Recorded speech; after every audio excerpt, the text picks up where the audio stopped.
The Checkpoints is presented by pharmaceutical company GM Pharma.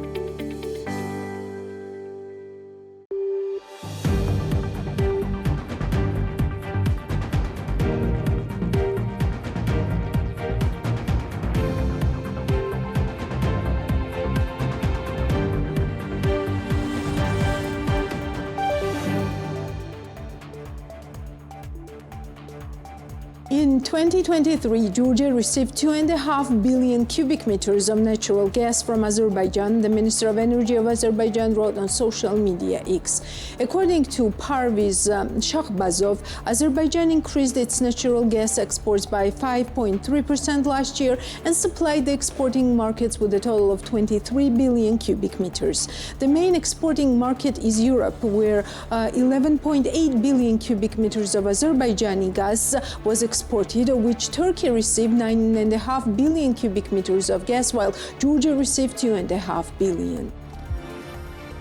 APM Terminals, the operator of Potiport, received a record number of 592,589 containers TEU last year, which was 234,732 units more compared to 2022. According to the port operator, a total of 80,454 containers passed through Potiport last year, which represented a 69% annual increase. At the same time, the number of cargo ships has also increased dramatically. The growth made up 56%. In 2023, the largest port of Georgia received 330 container ships. Unlike container cargo, the amount of bulk cargo has decreased compared to the previous year due to the increase in demand for container cargo. In particular, the volume of bulk cargo decreased by 54%, which amounted to approximately 303,000 tons.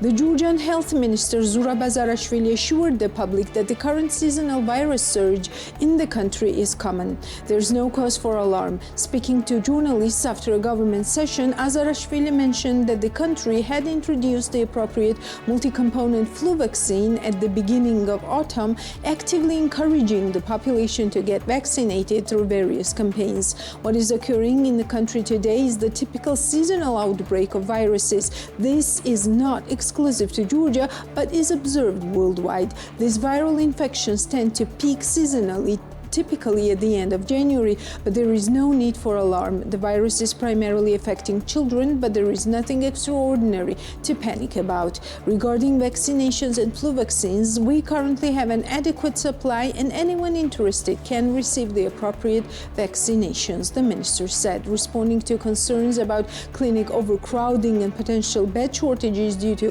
high referrals. Azarashvili stated that there is no danger in this regard.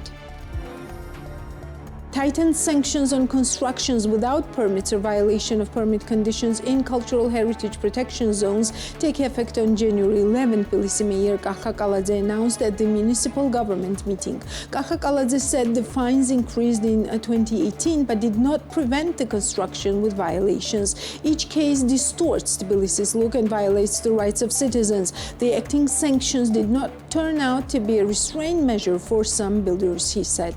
Tbilisi Mayor further informed that with the support of the Georgian parliament, fines increased by 10 times in certain cases. Depending on the status of a construction site, the penalty varies from 150,000 lari up to 250,000. This is The Checkpoints. I'm Elena Gvangelashvili, author and the host of the show, and the Checkpoints team is ready to sum up business and economics week for you. According to the World Bank, as the world nears the midpoint of what was intended to be a transformative decade for development, the global economy is set to rack up a sorry record by the end of 2024, the slowest half-decade of GDP growth in 30 years, according to the World Bank's latest Global Economic Prospects report. By one measure, the global economy is in a better place than it was a year ago. The risk of a global recession has receded largely because of the strength of the U.S. economy. economy. But mounting geopolitical tensions could create fresh fear-term hazards for the world economy. Meanwhile, the medium-term outlook has darkened for many developing countries amid slowing growth in most major economies, sluggish global trade, and the tightest financial conditions in decades. Global trade growth in 2024 is expected to be only half the average in the decade before the pandemic. Meanwhile, borrowing costs for developing economies, especially those with poor credit ratings, are likely to remain steep, with global interest rates stuck at 4-decade highs in inflation-adjusted terms. Global growth is projected to slow for the third year in a row, from 2.6% last year to 2.4% in 2024, almost 3/4 of a percentage point below the average of the 2010s. Developing economies are projected to grow just 3.9%, more than 1 percentage point below the average of the previous decade. After a disappointing performance last year, low-income countries should grow 5.5%, weaker than previously expected. By the end of 2024, people in about 1 out of every 4 developing countries and about 40% of low-income countries will still be poorer than they were on the eve of the COVID pandemic in 2019, World Bank says. In advanced economies, meanwhile, growth is set to slow to 1.2% this year from 1.5% in 2023. Without a major course correction, the 2020s will go down as a decade of wasted opportunity, said Indermit Gill, the World Bank Group's chief economist and senior vice president. Near-term growth will remain weak, leaving many developing countries, especially the poorest, stuck in a trap with paralyzing levels of debt and tenuous access to food for nearly 1 out of every 3 people. That would obstruct progress on many global priorities. Opportunities still exist to turn the tide. This report offers a clear way forward. It spells out the transformation that can be achieved if governments act now to accelerate investment and strengthen fiscal policy frameworks, he said. To tackle climate change and achieve other key global development goals by 2030, developing countries will need to deliver a formidable increase in investment, about $1.4 trillion per year. Without a comprehensive policy package, World Bank says, prospects for such an increase are not bright.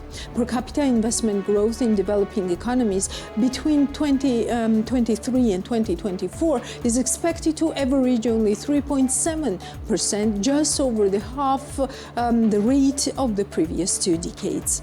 The report offers the first global analysis of what it will take to generate a sustained investment boom, drawing from the experience of 35 advanced economies and 69 developing economies over the past 70 years. It finds that developing economies often reap an economic windfall when they accelerate per capita investment growth to at least 4% and sustain it for 6 years or more.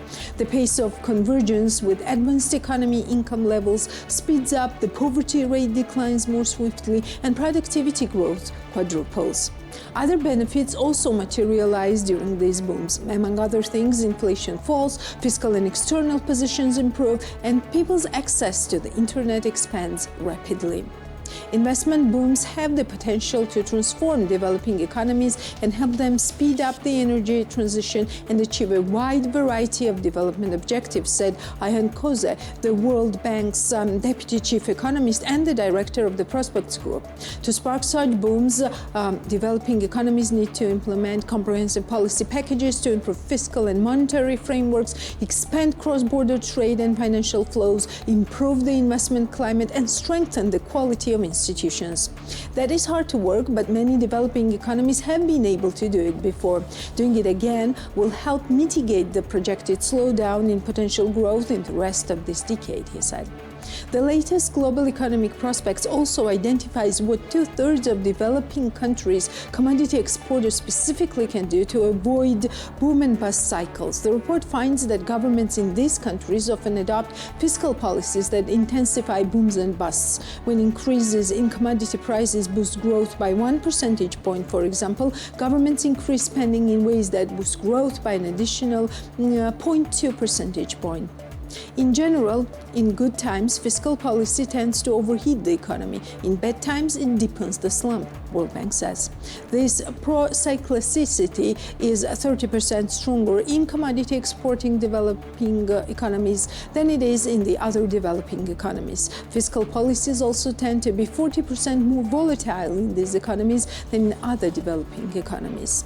The instability associated with higher procyclicity and volatility of fiscal policy produces a chronic drag on the growth prospects of commodity, according to World Bank's analysis, exporting developing economies. The drag can be reduced by putting in place a fiscal framework that helps discipline government spending by adopting flexible exchange rate regimes and by avoiding restrictions on the movement of international capital. On average, these policy measures could help commodity exporters in developing economies boost their per capita GDP growth by as much as 1 percentage point every 4 or 5 years. Countries can also benefit by building sovereign wealth funds and other rainy day funds that can be deployed quickly in an emergency, according to the World Bank. According to the same document from the World Bank, Georgia's economy is expected to ease to 4.8% in 2024, reflecting a projected slowdown among trading partners, as well as further reduction in money transfer inflows. Monetary policy is expected to be eased to support economic growth while remaining prudent.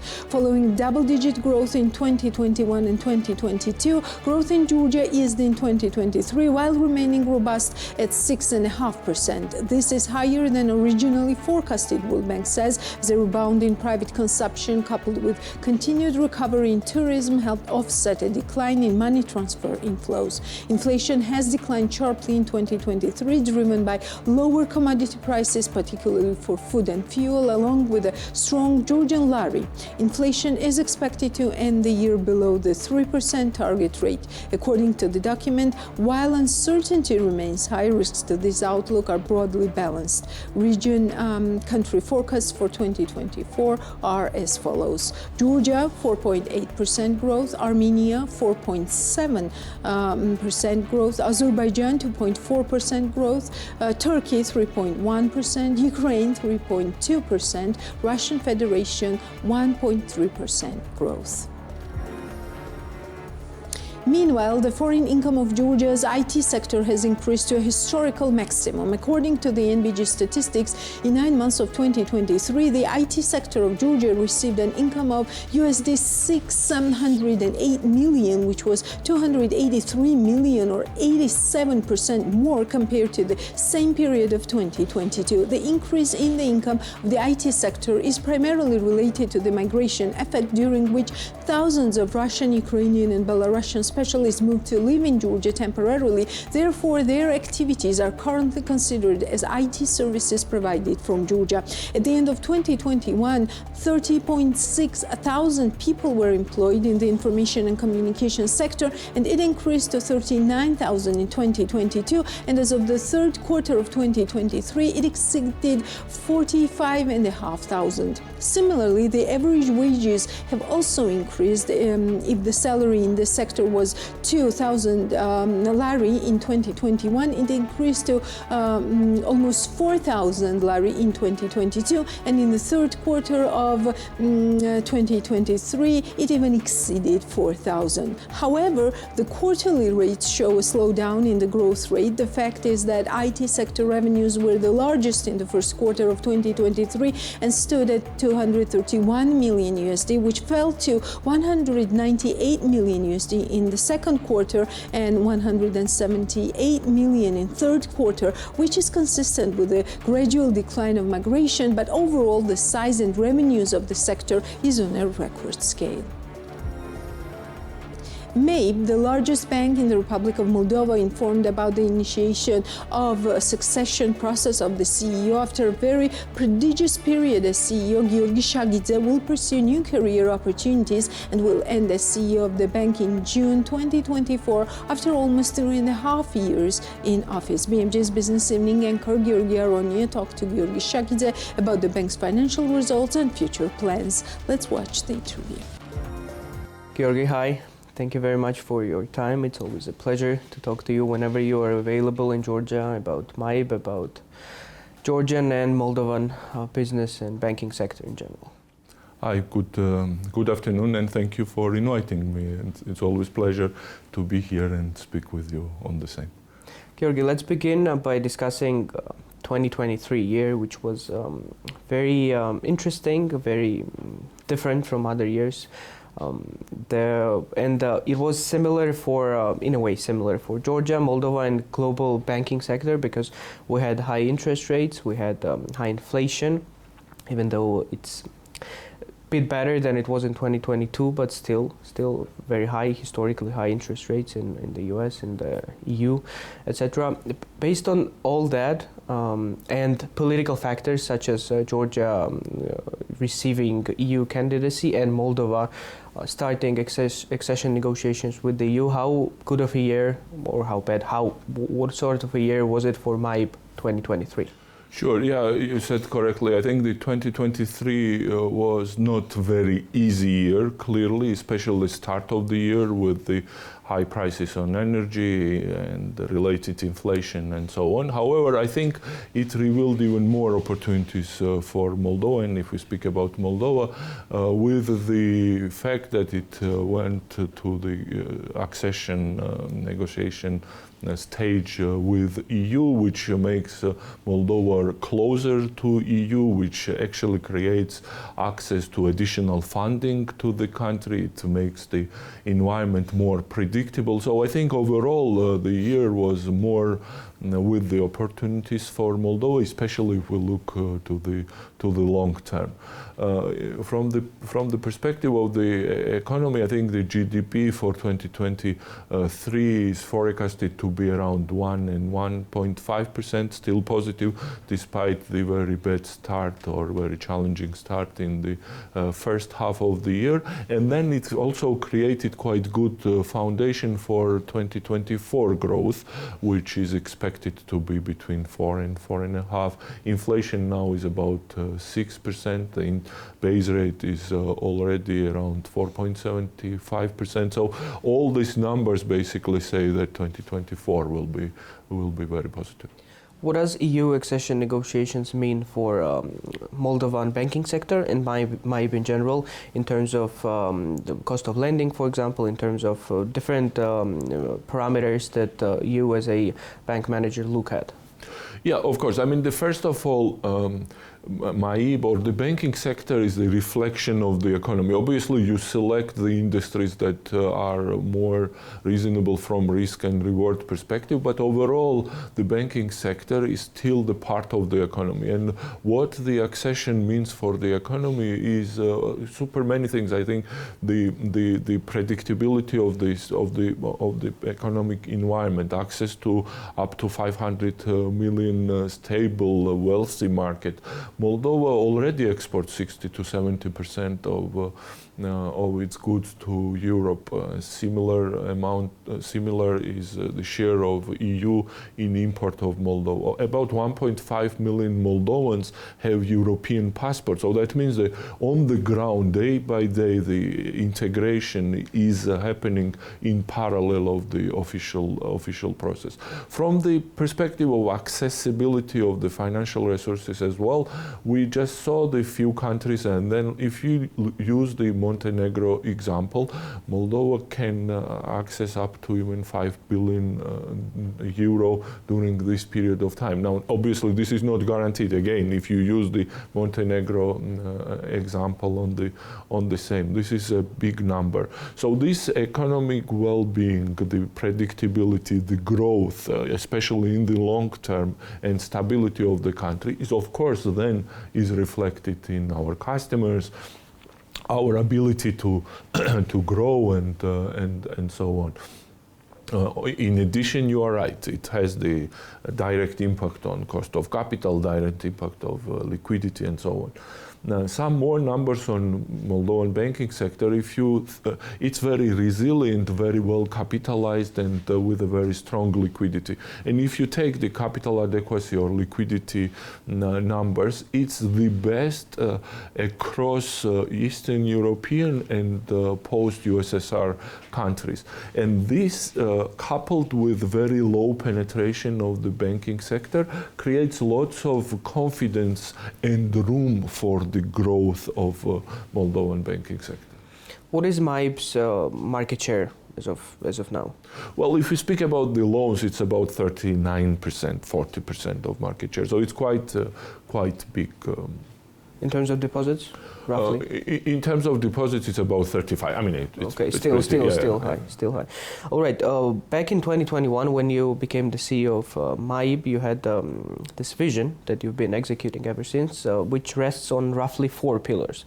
One is digital transformation, regional expansion, development of banking products based on the customer, and IPO. I'll ask you about IPO and regional expansion separately. Let's focus on digitalization first. How is it going? If you could share some statistics of, for example, different segmentation of population that you are entering through digitalization, and in general, how is this process going within MAIB? Yeah. So very good question. And yes, I think we have impressive results from the perspective of how the transformation is going and what are the actual financial or operational metrics as a result. We did, if we start with our, let's say, market position, during these 3 years, our market position has been significantly strengthened. So we had 5 percentage point increase in retail loans market share and 15 percentage point increase in business loan market share. So basically, what period? Out of the 3-year strategy that you said. So 15. So I mean, we created another big bank. We may say this. We reached around 1 million customers this year.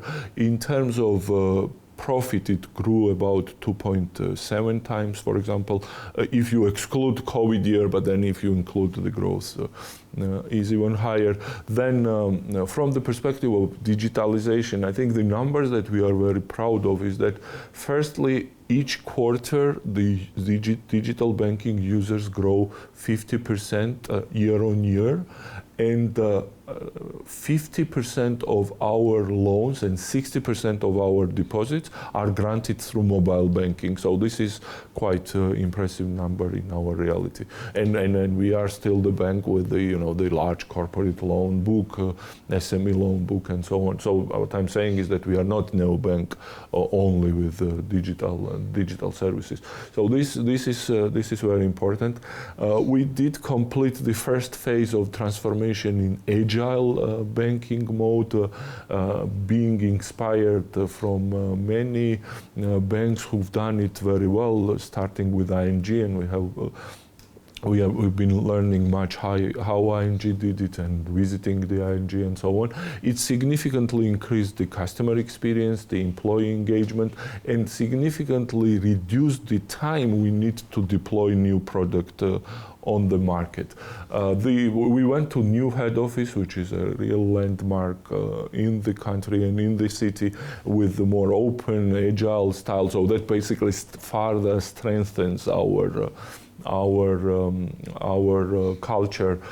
We changed the models of customer relationship in all the branches, like literally all the branches now operate with a new customer engagement model, like one-stop shop, with more focus on sales, consultancy, advisory activities. And we rebranded the bank and the branches, and then they are very nice and appealing on the streets and so on. And what's also very important, we just launched new ESG strategy, which with our international financial partners, and it step by step we will be doing even more on ESG front as well. So the transformation has been really impressive, and I would say better than we initially expected. Part of the transformation consists of transforming bank into super app, which is a strategy that many companies are employing in the world, and they take different approaches. What approach is MAIB taking in this regards? Or if I phrase my question in different words, what are the areas that are included in the super app that you're going to launch soon, probably, in the first at this moment, and what are the areas that you would like to add in the future, and what are some statistics if you could share? Yes, by the end of first half, we have the ambition to launch the first version of the super app. It will be firstly focused on daily operating products and services that our customers need, both from banking and non-banking products. Even though we do have the housing ecosystem and automobiles ecosystem, and maybe we will have some links or some space from housing ecosystem in the super app, but mostly it will be focused on daily operations, some government services, some insurance, and then it will evolve as the customers' needs will evolve on this regard. Is super app part of your regional expansion strategy as well? And let's talk about regional expansion. Okay,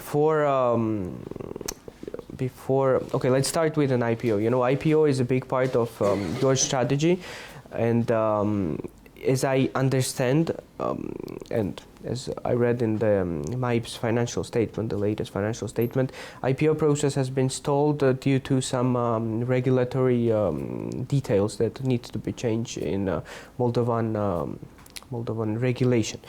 First of all, could you expand on what are the challenges that exist now, and what is the potential time frame for an IPO? Yeah, so regional, let's call it expansion or regional offering. So basically, about 1.5 million Moldovans have European passport, and then we really want to approach them with our digital product and services. And maybe towards the end of the next year, we will have the first steps towards this direction. And this is a significant opportunity for us for the further growth. With regards to IPO, I think the very good news is that despite the regional context and the challenges, we have generated a very strong interest on our IPO. And then some of the very top tier funds, they even want to act as the anchors, and then they have committed to this process. And this is very good news, basically for Moldova, for banking sector, for MAIB. And then when the largest bank does IPO, we've been saying this, it acts as the gateway to bring more investors to the country, to position the country correctly to the most reputable, most well-known, most successful capital market investors all over the world. So this is big for the country, and then we've generated this interest.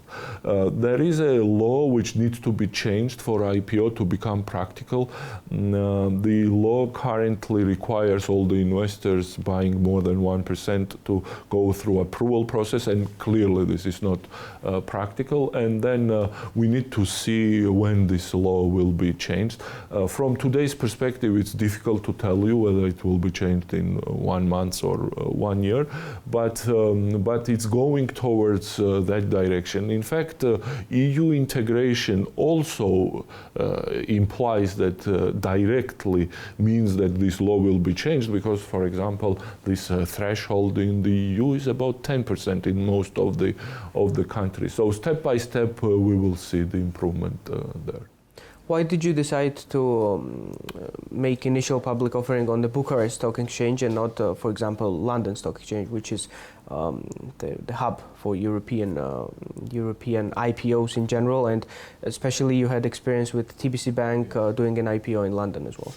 Yeah, indeed, good question. So I think if we go to Bucharest, we have pool of Bucharest-based Romanian investors which can invest in Bucharest, but they cannot invest in London. Whereas London-based or international investors, an absolute majority of those investors can invest in Bucharest. If we go to London, so we will lose this very important investor base. Therefore, Bucharest is our natural choice. The other factors are the size, which is more appealing in Bucharest, than the technical listing process which is easier in Bucharest, which may allow you to list Moldovan shares as opposed to, let's say, GDRs or Topco and so on. But I think the biggest advantage for us in Bucharest is the pool of very important Bucharest-based investors. Do you think MAIB will make IPO before June 2024 when you won't be CEO of the bank anymore? Before June 2024, no, it's not realistic. Again, very difficult to tell you the timeline, but June 2024 is not realistic. All right. So in December 2023, it became known that you will not be anymore the CEO of MAIB after June 2024. First of all, why did you make this decision? Well, I think the transformation first phase is nearing the end, and it has always been a temporary engagement, and that was the main driver of the decision. We did announce it well in advance so that we have the time to make a proper transformation to new person, etc. So that was the thinking behind. It's still early. I think we still have whatever number of months left to say specifically things, but yeah, that was the. Do you have any offers yet? Do you know where you're going to be heading after MAIB? Yes, some of them with similar roles in the region or beyond, but I think it's again still very early. Then also we also need to see how my IPO plans evolve, where we go, and then I mean maybe in 3-4 months it will be more easier to comment on this question. All right, we as BMG will definitely reach out to you in roughly that period to be the first ones who get this information. And thank you very much for your time, for your interview, and good luck to you personally and to MAIB and Moldovan and Georgian banking sectors in general. Thank you very much. Thanks for having me. What was new this week in business? Natia Taktakishvili will tell us more. Mariam Kutateladze, sales director of Biltmore Hotels Tbilisi, declares that the hotel worked with 100% load for the new year. According to her, whereas events were held at Biltmore Hotel Tbilisi for the new year, the hotel sold New Year packages which included New Year's dinner and accommodation in the room. However, it was also possible to attend only the New Year's event, for which separate packages were sold. In January, we no longer have New Year's entertainment event, and in general, this month is not active either. The reason for this is that people celebrate the New Year and then rest. At the end of the month, small business events are planned, such as press conferences, Kutateladze states. As for prices, the sales director notes that in 2023, due to the current economic situation in the country, prices had to increase by 10% compared to 2019. As the hotel's sales director points out, there is a problem of good personnel in the sector, which was caused by COVID-19. Accordingly, their goal for 2024 is to create a much better and more positive environment in order to retrain the existing staff. Georgian sneaker brand Krusty published a financial report for 2022. According to the report, the company increased sales by 210,000 lari, exceeding 2 million lari. The most successful product of the company is branded shoes under the name Tavisupleba, which price starts from 490 lari. According to the document, despite the increase in sales, the company's net profit decreased from 80,000 lari to 17,000 lari in 2022. The company's financial expenses in 2022 amounted to 232,000 lari. Krusty's assets amount to 1.6 million lari. Its largest shareholder is LSE Golden Food Investment. 9% is owned by Zaza Pachulia and 24% by Georgi Mikaya. Peel Naturals will open a store in Kuwait early in 2024. The investment will be about 100,000 USD. Tatu Kalomadze, the founder of the company, states this in TV program Women's Narrative. We had a very interesting year in 2023. Peel Naturals registered a company in Kuwait, and early in 2024 we will open a store in Kuwait under a franchise model. Tatu Kalomadze noted, according to her, negotiations on the opening of a store under the franchise model are underway with 2 more countries, Italy and Spain. I wanted our products to be introduced to other countries as soon as we export them.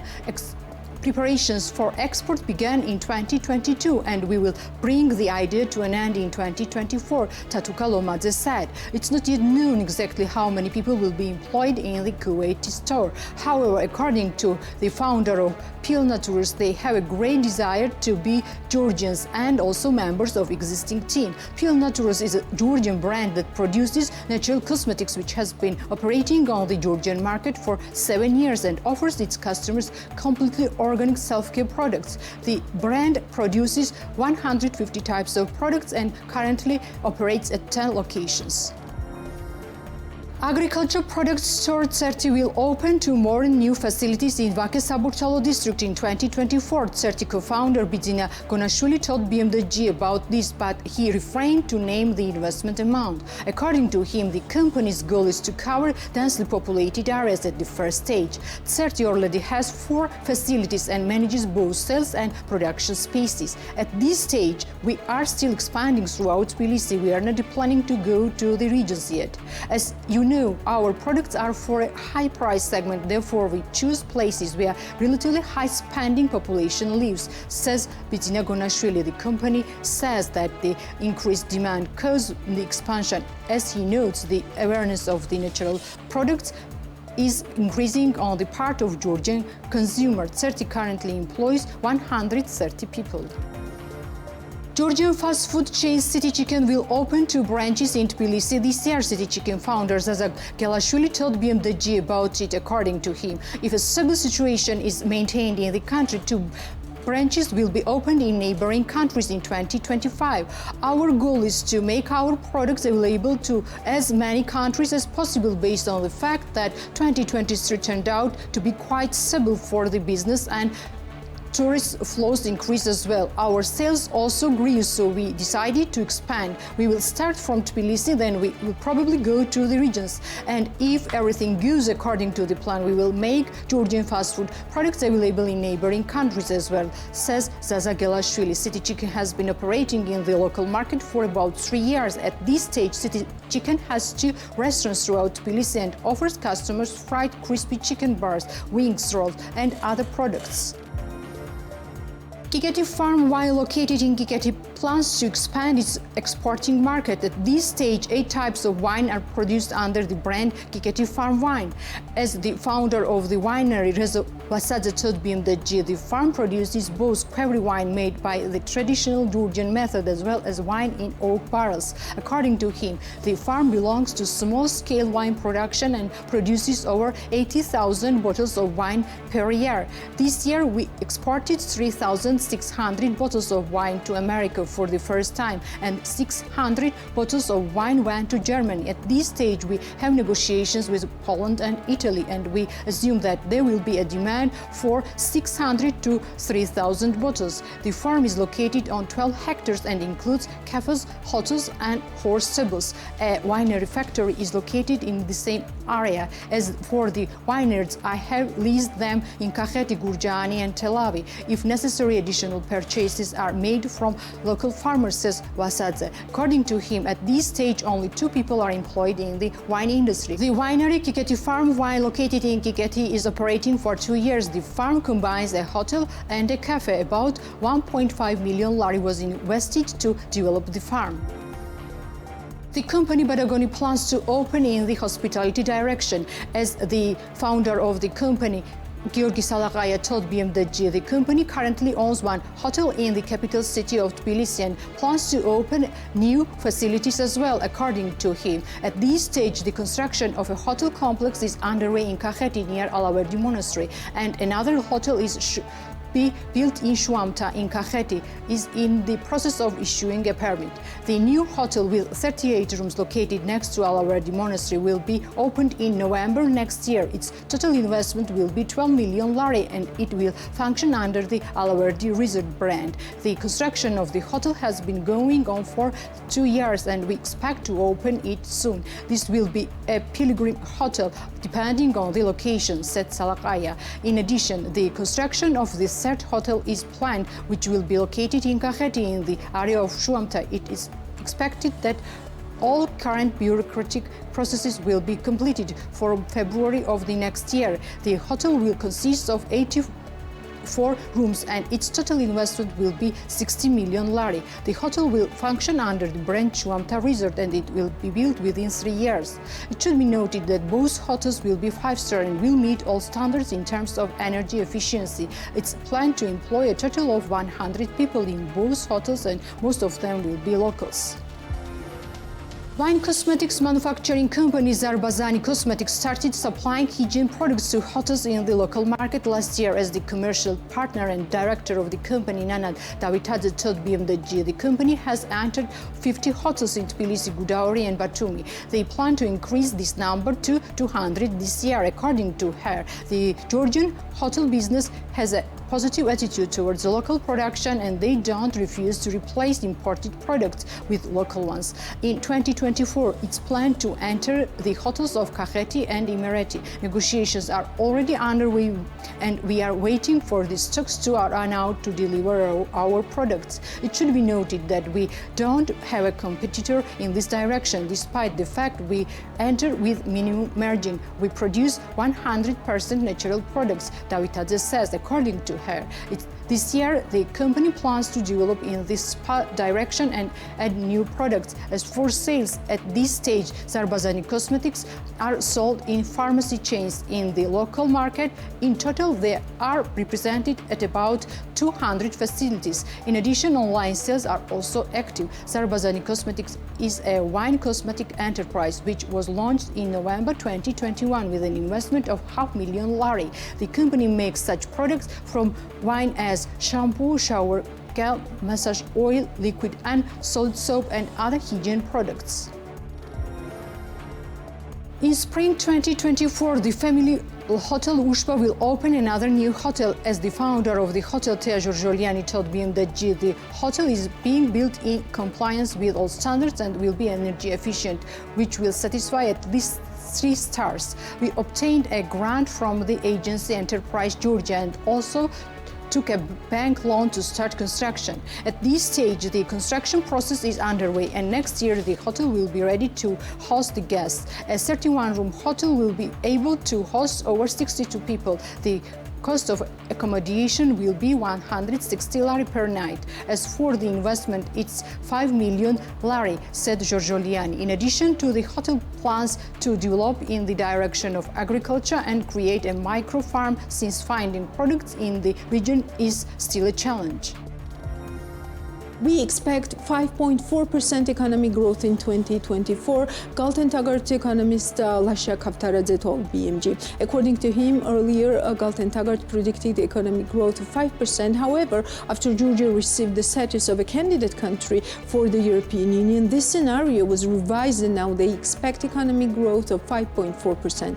As for the alternative scenario, it is optimistic and according to the economist, 6% growth is expected. Speaking about inflation, Kaftaradze said that in 2024, Galten Taggart expects it to be slightly higher than the target level, within 3.5%. Regarding the exchange rate, the fact that foreign exchange inflows are high, the economist says that this will continue during 2024. This has an optimistic effect on the exchange rate of lari, and the current exchange rate is within 2.7. In our base scenario, the same is expected throughout the year. As for the optimistic economic scenario, we expect a 6% growth of the economy. Here we do not rule out that we have a slight strengthening of the lari if the foreign inflows accelerate even more in the background of improved sentiments. Tourism revenues will be higher than what we have in the base scenario. In the basic scenario, we predict about 4.5 billion income from tourism, while 4.8 billion in the optimistic scenario. This will have a positive effect on the exchange rate of lari, said Lasha Kaptaradze.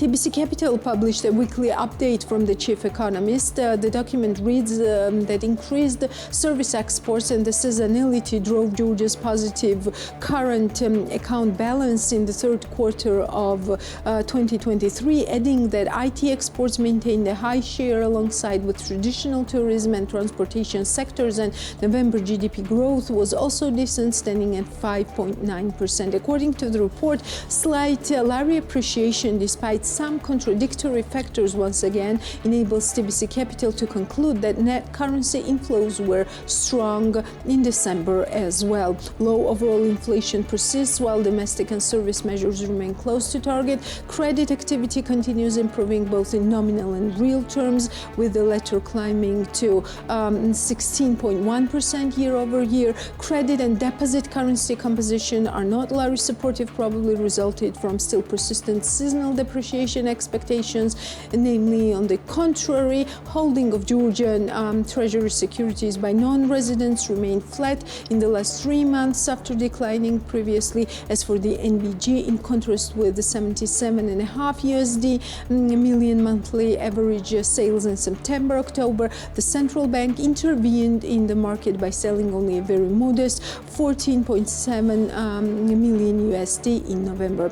Deposit currency composition estimate points to a higher growth in FC in December than in the lari, being often a lari weakening driver. While December credit data is not yet available, November month-over-month growth was stronger in LC, again often being lari negative as well. On the contrary, holding of Georgian treasury securities by non-residents remained flat in the last 3 months after declining previously. As for the NBG, in contrast with 77.5 million USD monthly average sales in September, October, the central bank intervened in the market by selling only a very modest 14.7 million USD in November. Low overall inflation persists while domestic and service measures remain close to target. Credit activity continues improving both in nominal and real terms, with the latter climbing to 16.1% year over year.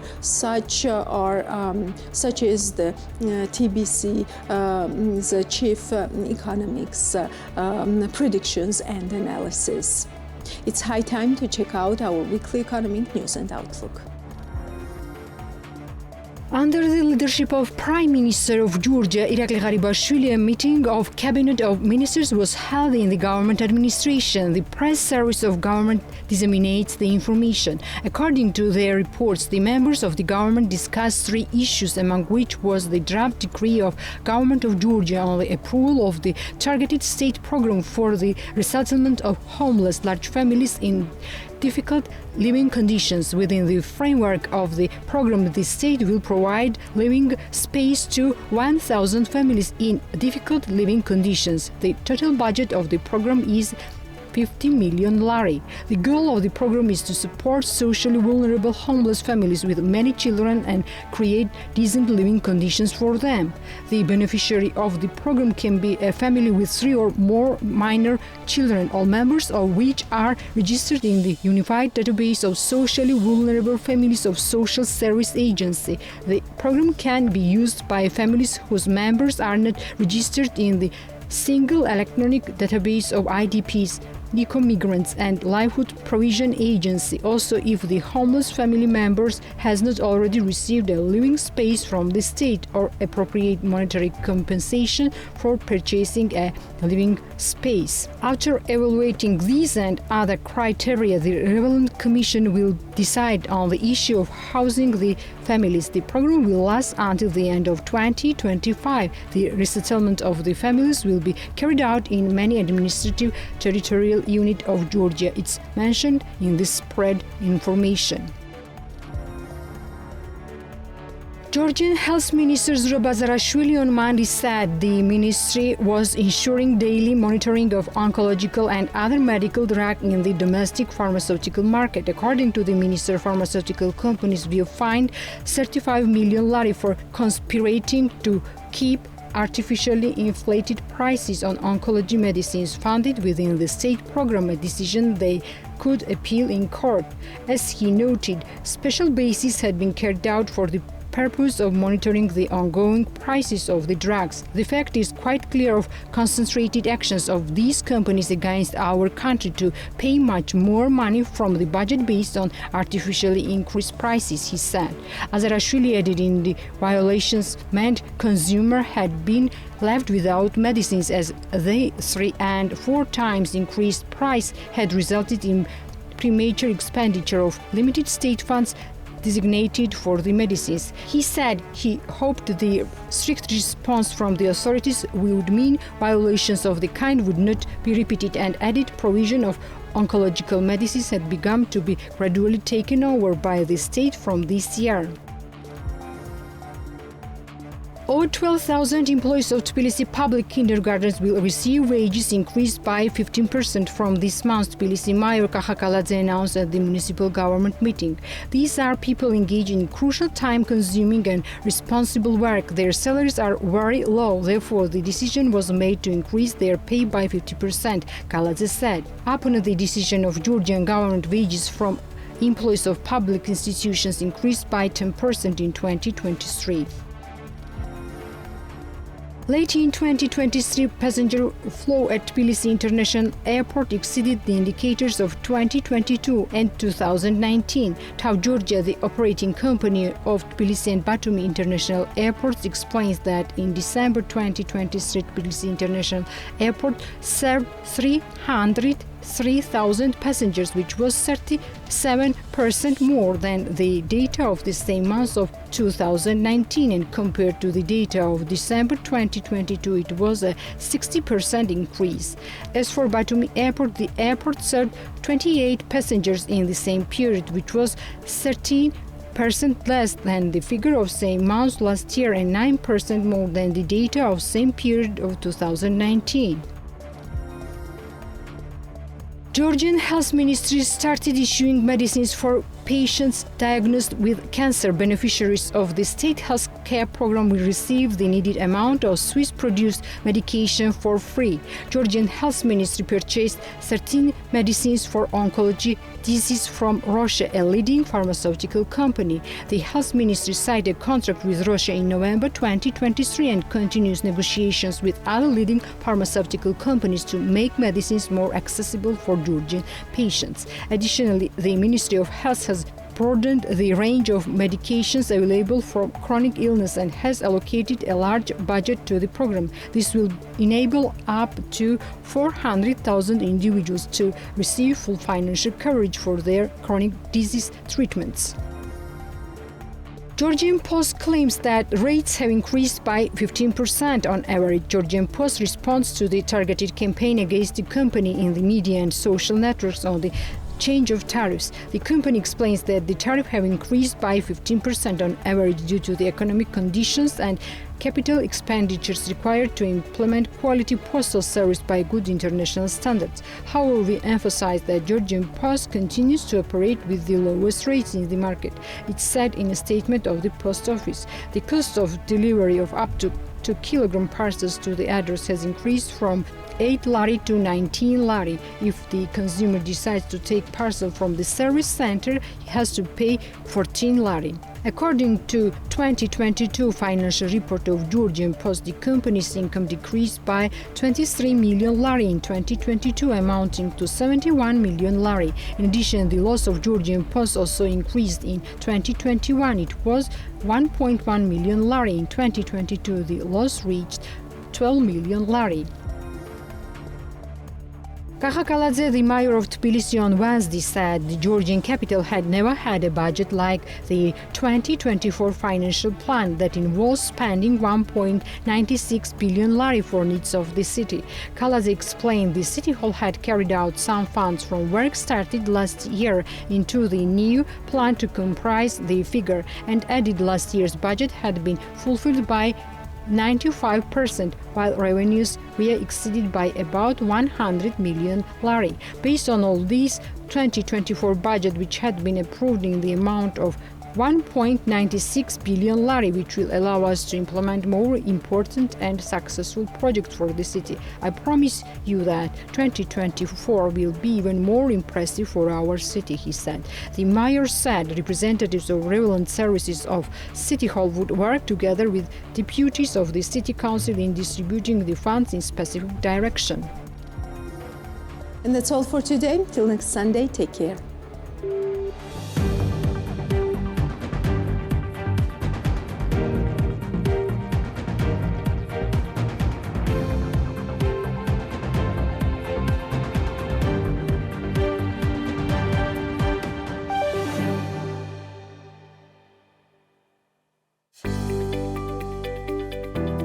The Checkpoints is presented by pharmaceutical company GM Pharma.